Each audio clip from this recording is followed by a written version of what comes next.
Good morning to all of you. Good morning, sir. I feel privileged to stand in front of you here under our national flag to give a message.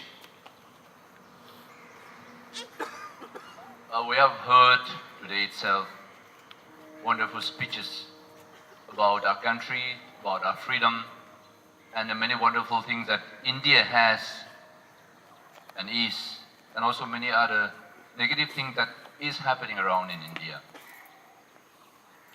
Yesterday, when Barack Obama landed in Delhi, one of his key sentences that he said was, "The spirit of Gandhi is alive in India and is a blessing to the world." A foreigner, a head of a state, one of the biggest state, most powerful state in the world, acknowledges the importance and the wonderful spirit that is in India, Mahatma Gandhi's spirit. But at the same time, when I watched the news that's flashing around, it looks like the whole event of Republic Day today is playing around the politics, the power of politics. Why I say this, I could hardly see the President of the United States standing side by side with the President of India. When you speak about Republic, what do you mean by Republic Day? Very often we confuse with Independence Day. What is the difference between two? It's true that on the 15th of August 1947, we are freed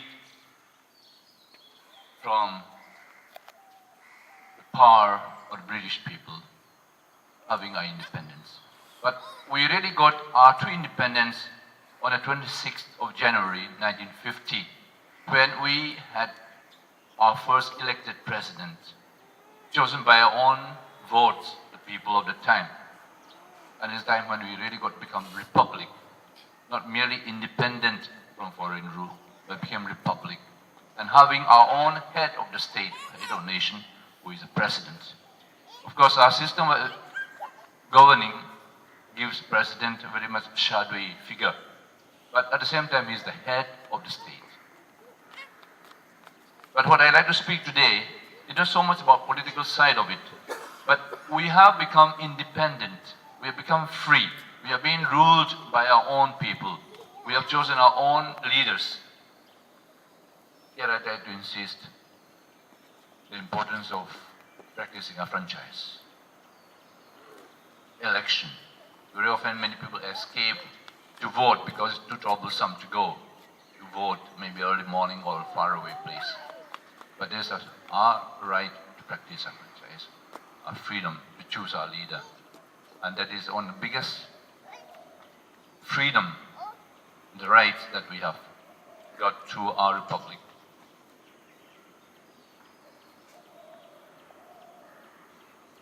But talking about freedom of being republic, I'll not repeat what our previous speakers have spoken. What is freedom? Freedom is not merely being free from foreign domain, foreign power. When I was in Africa, we always speak about African countries have been free from the colonial slaveries. But in the 20th century, they felt that they are being enslaved by economic powers. And I feel that today India is still very much at that stage. We are free from colonial power. We are celebrating the 66th birth of this, but still we are very much enslaved. How? We are enslaved by the way we live, by the way we do things, by the way we think. We imitate.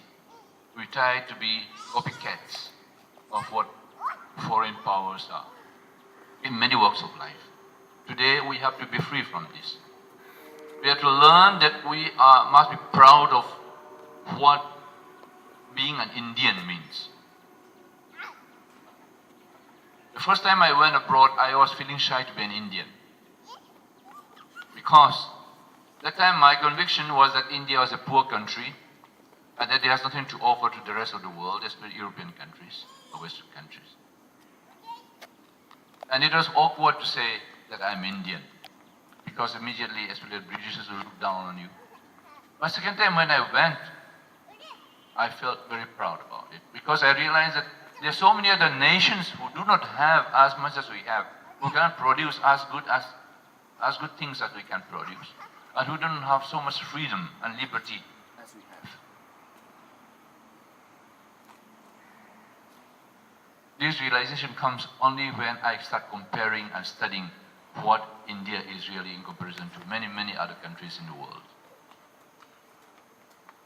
Today, my dear friends, my dear fellow citizens, I invite you to feel proud of this nation of which we are citizens. We may have many divisions, we may have many differences, and many blacklisted things that should be abolished in this country, but we can still say, I am proud to be an Indian. Until and unless we feel the pride of being an Indian, we cannot build up our country. I'd like to speak one more thing about today, which is very popular, Clean India. I cannot say what it is in that particular terms of words, but Clean India. But unfortunately, we tend to limit the Clean India to sweeping our rooms, our offices, maybe, or our compounds. But I'd like to go beyond that. That is part of it, yes. We must clean the physical part of what is surrounding us. We must keep it clean. But first, cleanliness is in ourselves, within ourselves. Many of us are aware that India would have been much, much better today if we have self-respect. If each of us Indians have self-respect. The self-respect comes when we know the value of our own self. But we cannot respect ourselves until we clean what is inside ourselves. Cleaning means we have to live a life of honesty, free from corruption. In my opinion, what is bothering so much Indian development and progress is lack of this honesty, freedom from corruption. Corruption doesn't mean about money exchange, dirty business only. It is a simple thing like living a life which doesn't allow me to tell lies, cheap lies, flattering lies, lies that have advantage for my own benefits. Corruption causes us a lot of unfortunate events in every walk of life. When we talk about clean India, let's think about this. Let's clean ourselves. Let's clean our own lives. Let's clean our own homes. And I believe that will be one of the basic things that we can help improve India. Many of us know about the life of one certain engineer, Satyendra Dubey. He was an Indian engineer.